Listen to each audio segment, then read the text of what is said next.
The 79th Independence Day was celebrated today with due respect and enthusiasm at the Ramakrishna Mahavidyalaya ground in Unakoti district. The national flag was hoisted by Tinku Roy, the Minister of the State. The event was attended by distinguished guests including Unakoti District Magistrate Tamal Majumder and Superintendent of Police Sudhambika R.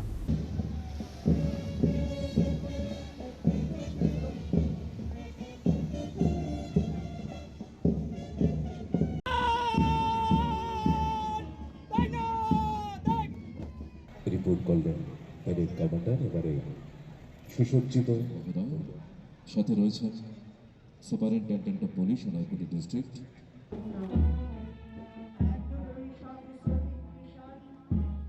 The main ceremony commenced with the hosting of the national flag by Minister Tinku Roy. Following the flag hosting, Minister Tinku Roy inspected the Combined Forces parade and accepted their salute. In his speech, Minister Tinku Roy paid deep homage to the martyrs who sacrificed their lives for the country's freedom. He stated the sacrifice and the selflessness of our martyrs are the foundation for our independence.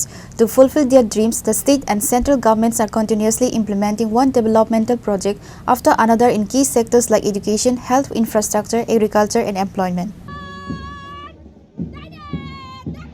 এবং অসংখ্য নাম না জানা স্বাধীনতা সংগ্রামীদের যাদের আত্মত্যাগ ও সাহসিকতার ফলেই আমরা আজ স্বাধীন বাতাসে শ্বাস নিচ্ছি, আমরা তাদের প্রতি জানাই গভীর কৃতজ্ঞতা ও আন্তরিক শ্রদ্ধা ও প্রণাম।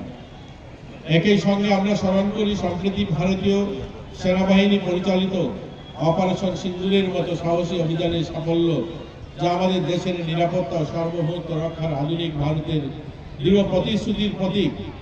এই ধরনের অভিযান আমাদের মনে করিয়ে দেয় স্বাধীনতা কেবল অতীতের সংগ্রামের অর্জিত নয়, বর্তমানে তা রক্ষার জন্য আমাদের সেনা ও নিরাপত্তা বাহিনীর প্রতিনিয়ত আত্মনিবেদন করে চলছে।